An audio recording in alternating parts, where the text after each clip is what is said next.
Dr. Donald Stoltz tells a story about his grandson, Max. He said, when my grandson Max told his mother, Andrea, to donate any check she would give him for his 21st birthday, Andrea got an idea. Remember, he's 21, and he's saying, no birthday present for me. Please just donate it to charity. So she handed Max's brother, Charlie, a video camera, and she went to the bank and she took out 21 $10 bills from the bank. Then she went to the grocery store and she bought 21 apples at the supermarket, one for each year of his life. And then Charlie and Andrea spotted a homeless man, and Andrea told him she went up to the homeless man with Charlie videotaping, and she said, today is my son's 21st birthday, and he asked me to give a gift to someone today to help him celebrate. So she handed him $10 and an apple, and this man smiled into the camera and announced, happy birthday, Max. Next, they found a soup kitchen, and they passed out their booty to men and women waiting in line at the soup kitchen. In a unified chorus, they wished Max happy birthday. And then they went to a pizza parlor, and Andrea left $50 and told the owner to feed the hungry. And the owner said, happy birthday, Max. Then with the one last $10 bill and an apple, they stopped at Andrea's sister's office, where she too shouted into the camera, happy birthday, Max. How does one live a compassionate life? What motivates some people to compassion and others to selfishness and hardness of heart? Can we periodically have both reside in our hearts? So compassion, what is it? Is it a feeling of empathy, of caring, care, concern, solicitude, sensitivity, tenderheartedness, warmth, gentleness, mercy, tolerance, and kindness? If someone shows kindness, caring, and a willingness to help others, they're showing compassion. This is a word for a very positive emotion that has to do with being thoughtful and decent. Giving to a charity takes compassion. When you feel compassion for someone, you really want to help out. Would you dare to guess what most Americans are most compassionate about?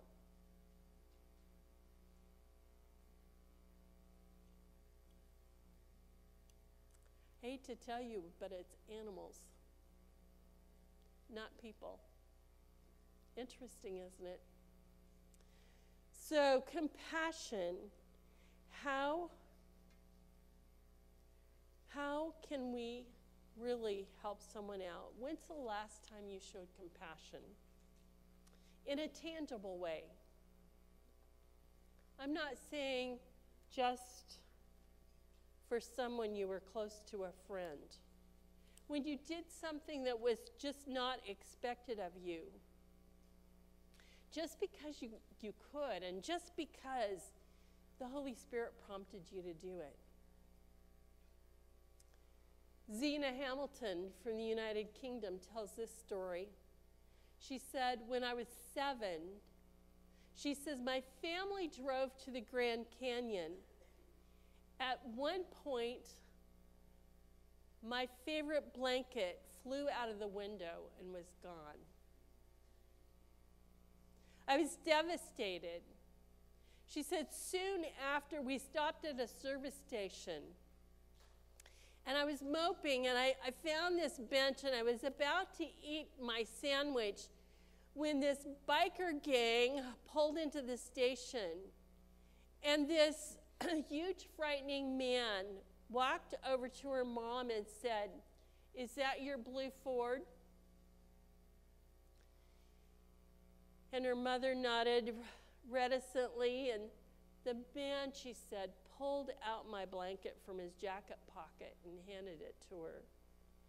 And then he returned to his motorcycle, and she said, "I repaid him the only way I could.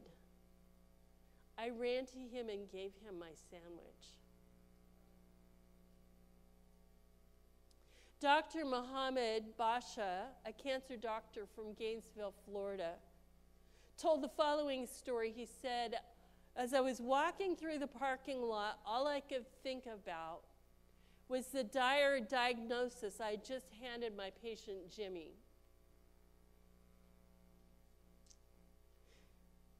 Jimmy had pancreatic cancer. He just found out about it that day. He said, just then I noticed an elderly gentleman handing tools to someone working under his stalled car, and that someone was, you guessed it, Jimmy. Jimmy, what are you doing? I yelled out. Jimmy dusted off his pants.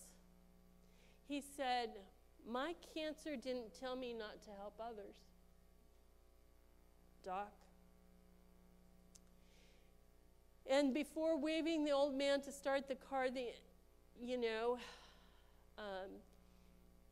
he looked over and the engine roared to life, and the old man thanked Jimmy and drove off. And Jimmy got into his car and took off as well.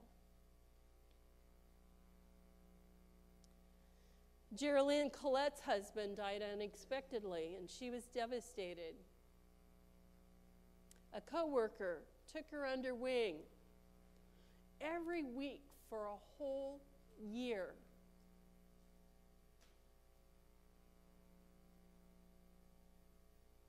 She would send a card to Geraldine saying, just thinking of you, or hang in there. And Colette said, she saved my life. So what does Max, the biker, and Jimmy, the man who had cancer, and Geraldine's coworker have in common? Thoughtfulness, kindness, and compassion. I looked up the reference for compassion in the Bible, and there's about 40 instances where the word compassion is used. And the very first story in the Bible we come to where compassion is used is the story of Pharaoh's daughter. You remember the story there in Exodus? She comes down to the river to bathe. The basket boat is gently swaying in the water as it's lapped by the wind. And as the princess comes down, she notices it, and she says to her maid, hey maid, check it out. What's in the basket? And the maid splashes out to the basket, and it brings this basket to the princess. And the princess opens the basket and sees this beautiful 3-month-old child. And the baby begins to weep. And the princess puts it together. My father has ordered all of the male babies to be killed. And this Hebrew woman has put her baby in the Nile, just like my father said. Oh, but he's beautiful. And the biblical record says she had compassion on him. Here's this beautiful baby, an innocent being whom my father wants to destroy. Perhaps she's thinking, my father will let me adopt him. He can be mine. She knows not that she is part of a divine plan to save the nation of Israel, that the babe she holds will not be molded into an Egyptian monarch,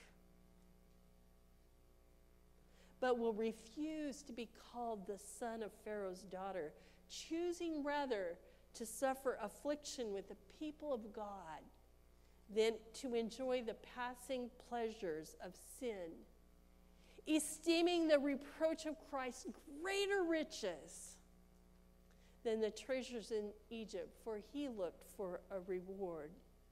He endured as seeing him who is invisible. Compassion, divine destiny. Then there's another biblical story about compassion. It's found in 1 Kings 3:16 to 28. It's a story that many of you are familiar with. The story of King Solomon. Remember, King Solomon, comes before God and he says, I'm but a little child. I know not how to go out or come in. And God asks him, what would you like? And Solomon, instead of asking for riches or asking for power or asking for some other thing that would make him super great, he says, oh, Lord, I want wisdom. So the next story tells us how wise Solomon was. The two women, harlots, they each are pregnant and they have a baby 3 days apart. And then one evening, one night, one of the harlots turns in her sleep and she accidentally snuffs out the life of her baby, causing his death. Well, she's devastated, and it's so, in her perverted mind, she thinks, well, if I can't have my baby, I'm going to steal hers. And she swaps her dead baby for the living baby, and she goes back to sleep. And in the morning, the other woman awakens to find that the baby beside her is dead, but as she looks at and examines him, she can't believe it. It's not my baby. It's hers. And now the other woman is nursing her baby, and she is indignant. So they have a big, huge squabble. And they bring the matter to the king. Oh, king, we have this problem. So you can picture them. The one woman says, no, but the living one is my son, and the dead one is your son. And the other woman says, no,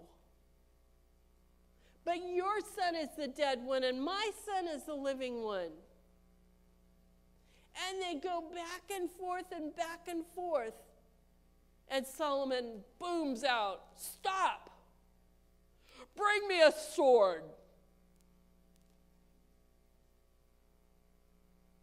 There's a hush in the stateroom. All eyes are riveted on the king. What's he gonna do? A servant quickly procures the sword and brings it to Solomon, and everyone's holding their breath. Sharply, the king commands, divide the living child in two and give half to one and half to the other. You can hear the gasp in the court.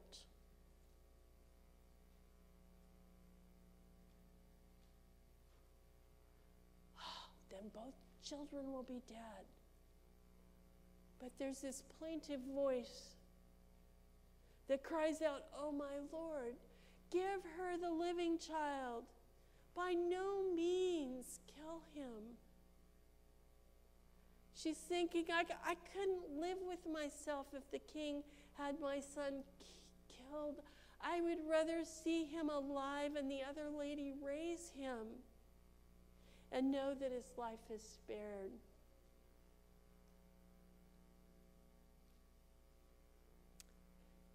Those are her compassionate thoughts. But the other harlot declares, that's fair. Let him be neither mine nor yours. Divide him. And Solomon says, now I know the real mom. Give the first woman the living child, and by no means kill him. She is his mother. She has compassion. She desires for him to live more than she desires justice.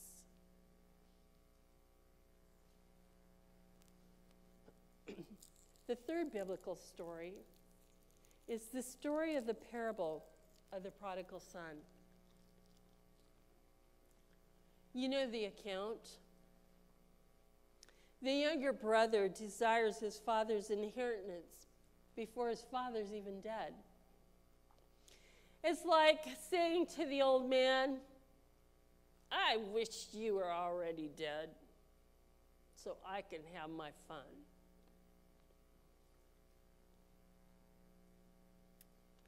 We wonder at the father who gives in and accommodates his son. You know the story, the son lives riotously, but one day the money is gone. The friends are gone. There's nothing left. Then there's a severe famine in the land, and one cannot even glean to eke out an existence. So basically, this son sells himself as a servant to a citizen in that country. And his boss's job for him is feed the pigs. His boss didn't even provide him food. Only the pigs are fed. And the son begins eating the sow's food as a last resort. It's a pathetic picture.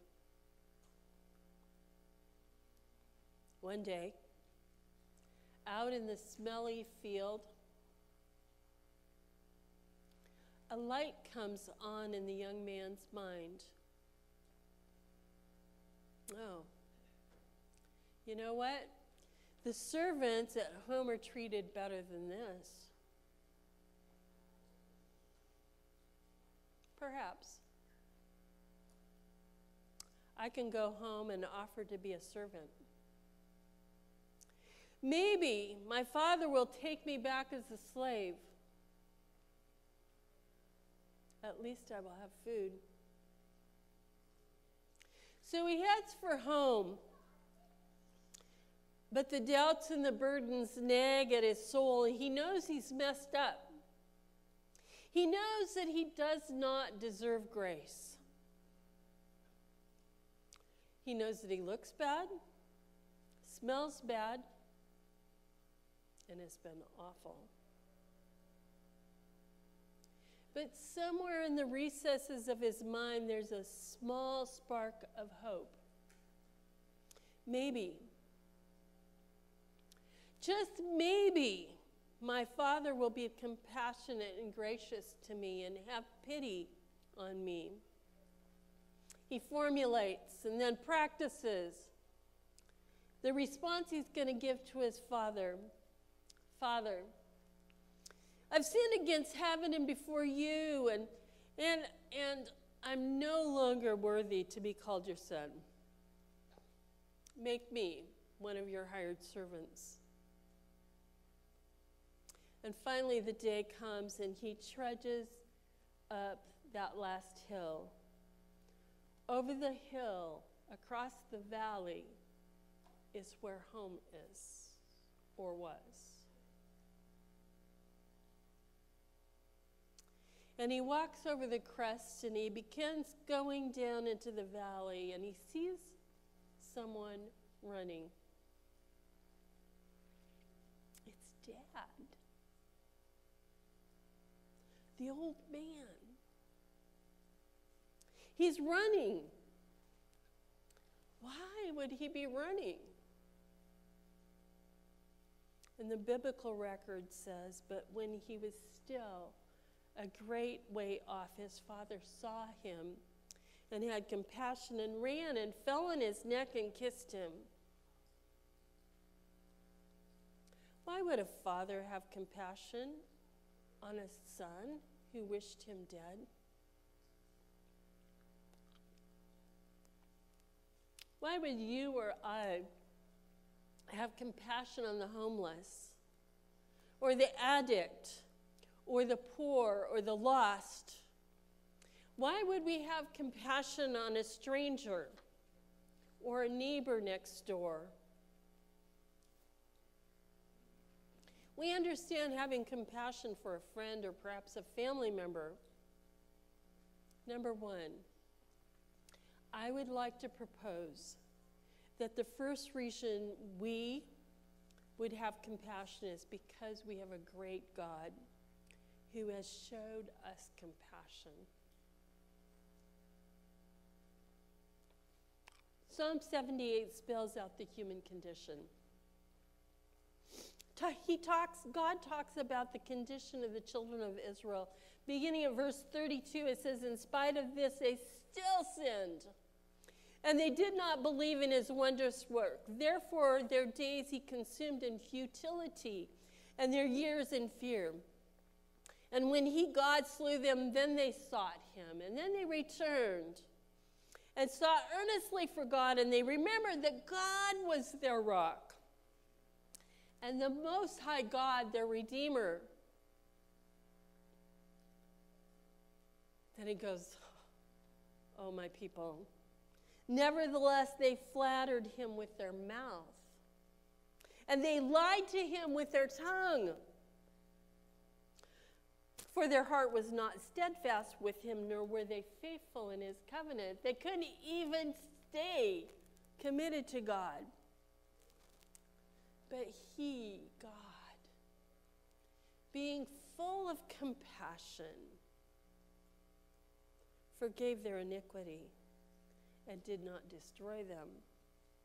Yes, many a time he turned his anger away and did not stir up all his wrath, for he remembered that they were but flesh, a breath that passes away and does not come again. You see, God sees our fickleness, our shallowness, our self-serving interests. He allows hardships to come so that we turn to him. And he remembers that we're all humans with a tendency for weakness and sin, and God longs for each of us to realize our deplorable condition and come home. And when he sees us make those steps towards home, he runs to meet us and welcome us home to the best party ever. Isn't it a powerful picture of God who wants the very best for us? Time and time again, he tries to reach our heart with his compassion, mercy, and grace. There's another verse in Isaiah that I think of. It's really powerful about God. He said in Isaiah 27, verses 2 and 3, he says, in that day sing to her a vineyard of red wine. I, the Lord, keep it. I water it every moment, lest any hurt it. Isn't that a powerful picture of God? God's tender, compassionate care. Years ago, I was taking CPE, Clinical Pastoral Education, at Erlanger Medical Center in Chattanooga, Tennessee, and we had class in the morning, and then we went and did our visiting in the afternoon. And one day after class, it was a particularly hard class. I was there in the library, and I was feeling sorry for myself, and I was crying. And as I'm just a mess, crying, sobbing, a doctor walks up to me. And I confess, I do not know who the doctor was, but he knew who I was. And as I'm trying to wipe the tears from my eyes and my cheeks, contain the sniffles, he said to me, he says, I have a patient for you to see today in medical ICU, and I would like you to see her and her family right away.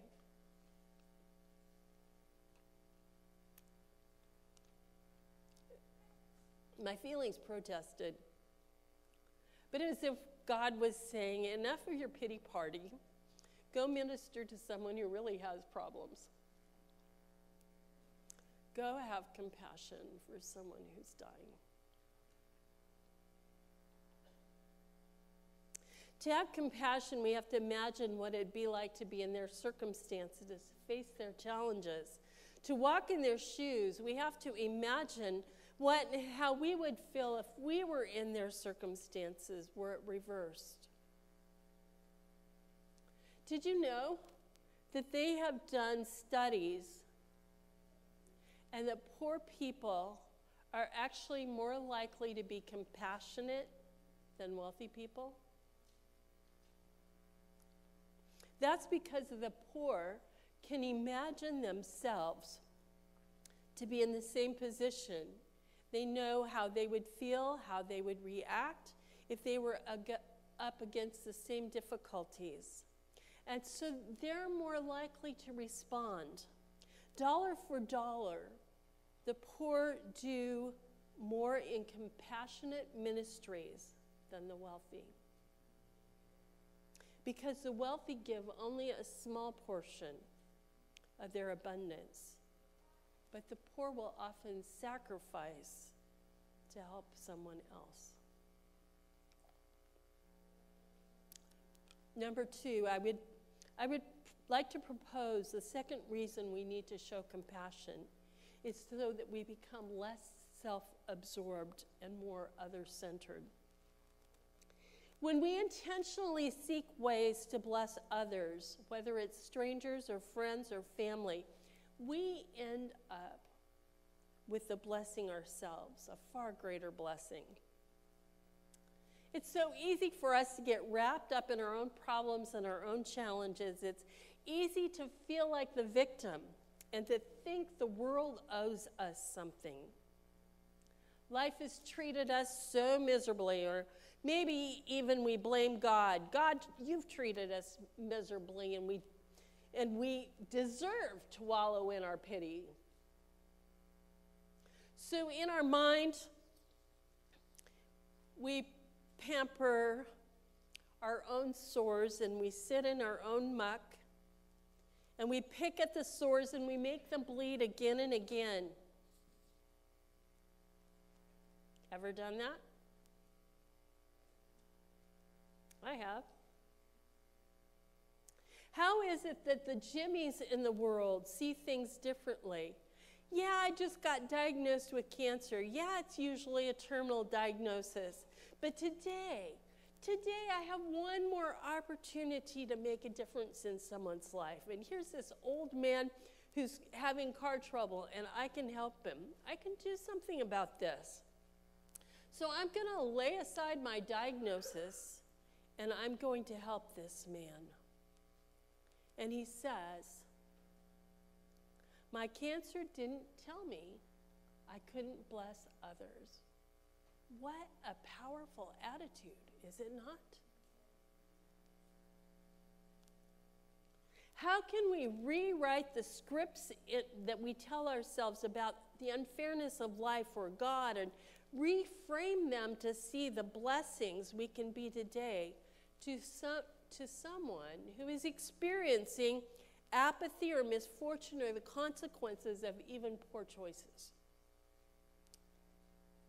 And there is nothing like helping others to take our mind off of our own problems.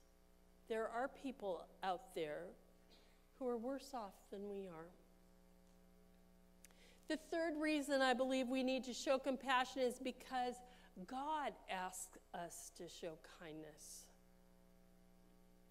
Do you remember Micah 6:8? He has showed you, O man, what is good. And what does the Lord require of you? But to do justly, to love mercy, and to walk humbly with your God.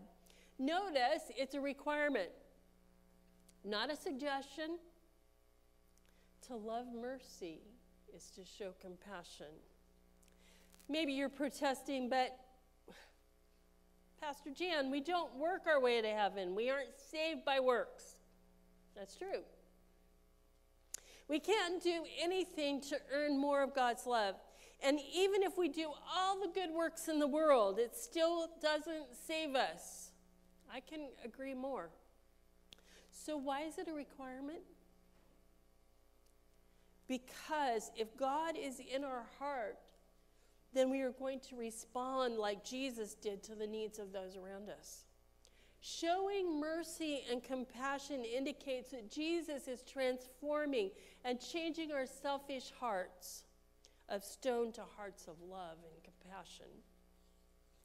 Notice what James said. James says, pure and undefiled religion before God the Father is this. What?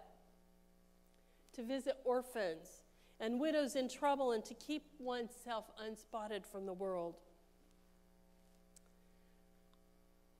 In preparation for my sermon, I was reading in the testimonies of the church, and I was struck by a letter written not to an individual, but to an entire family. It began this way. I have been shown, brother I, that there exists in your family an element of selfishness, which clings to you like leprosy. This selfishness must be seen and overcome, for it is a grievous sin in the sight of God. As a family, you have so long consulted your own wishes, your own pleasures and convenience, that you do not feel that others have claims upon you. Your thoughts, plans, and efforts are for yourselves. You live for self. You do not cultivate disinterested benevolence, which if exercised would increase and strengthen you until it would be your delight to live for others' goods. You would feel that you would have an object in life, a purpose that would bring you returns of greater value than money. You need to have a more special interest for humanity. And in so doing, you would bring your souls into a closer connection with Christ and would be so imbued with the Holy Spirit and would cleave to him with such a firm tenacity that nothing could separate you from his love. And then she went on and she talked about the text from James, and she talked about the Good Samaritan, and then she concludes with this. Self-righteousness and carnal security have closed you about as a wall. As a family, you possess a spirit of independence and pride. This element separates you from God. It is a fault, a defect, which must be seen and overcome. It's almost impossible for you to see your errors and wrongs. You have too good of an opinion of yourselves. And it's difficult for you to see and remove by confession the mistakes in your life. You are inclined to justify and defend your course in almost everything, whether it be right or wrong. While it's not too late for wrongs to be righted, bring your hearts near to Jesus by humiliation and prayer, and seek to know yourselves. You must be lost unless you arouse yourselves and work with Christ. You encase yourself in a cold, unfeeling, unsympathizing armor. There is but little life and warmth in your association with others. You live for yourselves, not for Christ. You are careless and indifferent to the needs and conditions of others less fortunate than yourselves. All around you, there are those who have...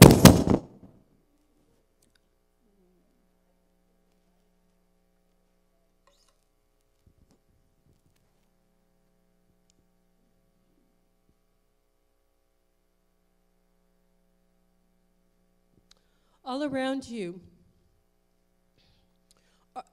there are those who have soul hunger and long for love expressed in words and deeds.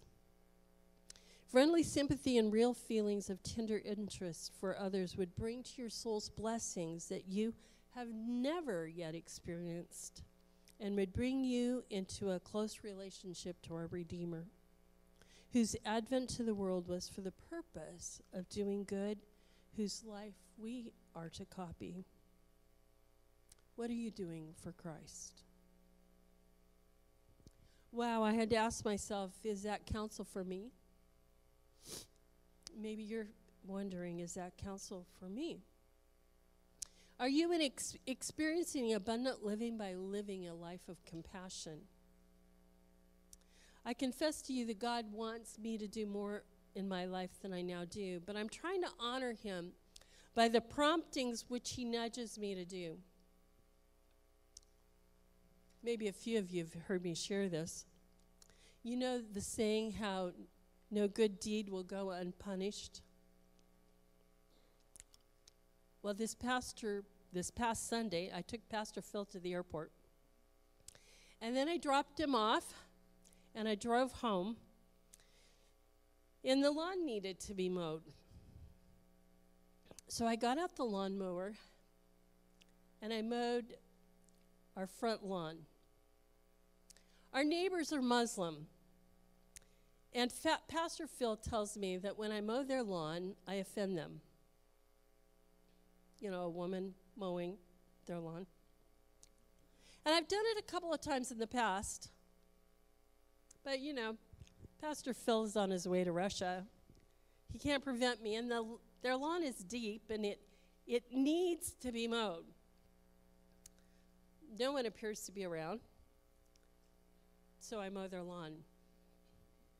Every few minutes, I have to stop and empty the grass catcher because the lawn is so, deep that it just fills up the grass catcher with just one or two passes through.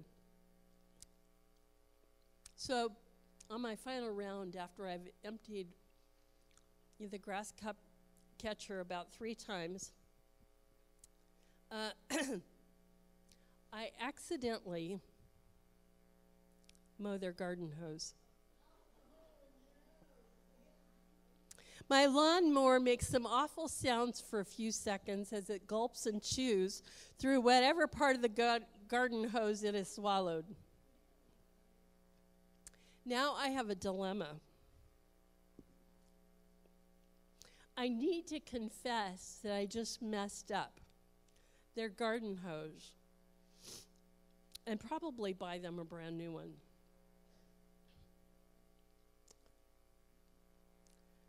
But you know how human nature is?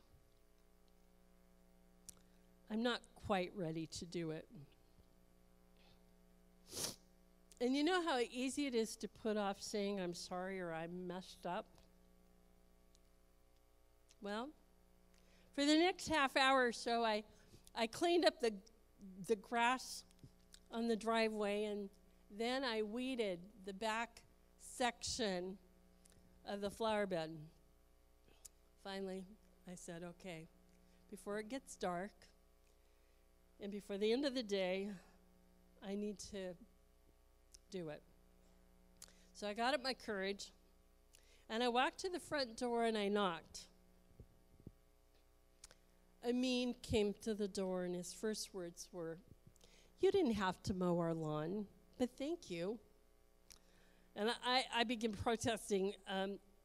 No, before you thank me, let me tell you, I have something to confess. I ran over your garden hose. And he says, oh, that old thing? I needed to put it in the trash a long time ago. And even if it had been a brand new hose, it would be no big deal. Thank you for mowing the lawn. My shoulder's been giving me problems for the last couple of months, and I haven't taken care of the yard. And so the conversation continued for the next half hour. And he ends by saying, you are the nicest neighbors. If there's anything we can do for you, don't hesitate to ask. Come over any time to visit with us. Building a bridge. Maybe today you need the compassionate Jesus to assure you that you are forgiven, welcomed, loved as his beloved. But maybe beyond that, Jesus wants to transform your self-pity into an awareness of the needs beyond the borders of your heart and life. Maybe he will prompt you to make a phone call.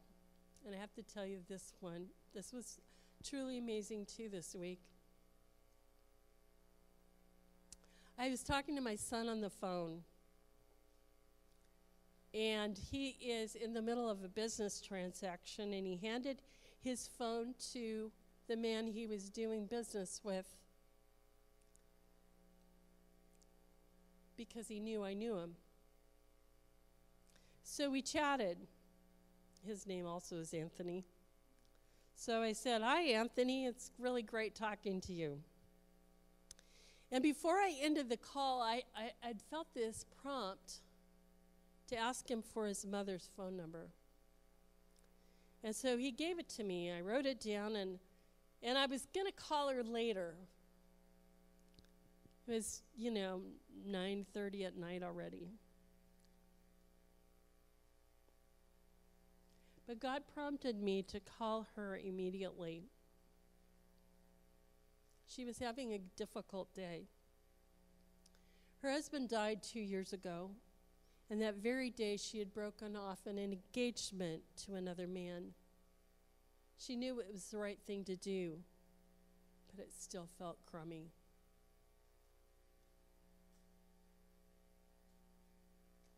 And God used me to call her and comfort her. It was an odd way of getting her phone number, but I believe God was in that process. Maybe God will prompt you to bake cookies or a casserole for someone sick, or maybe he will prompt you to visit someone who's ill, or maybe God will prompt you to help a stranger or someone you know who needs the skill set that he's gifted you with. Or maybe he will prompt you to write a letter. But God is calling all of us, every single one of us, to look beyond ourselves and see the needs and possibilities of ministering to others in his name, so he gets all the glory. My challenge to you this week, maybe even beginning this day,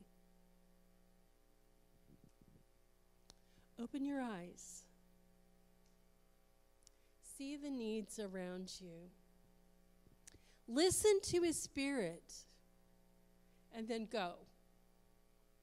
Go in the name of Jesus because of the compassionate love of one who gave all to redeem you. Live an abundant life, a compassionate life, to honor and glory to the Father, the Son, and the Holy Spirit. Amen. Oh, Father in heaven, you are calling us to have a heart like yours, a heart of compassion. Move us Help us to listen to your Spirit. Amen.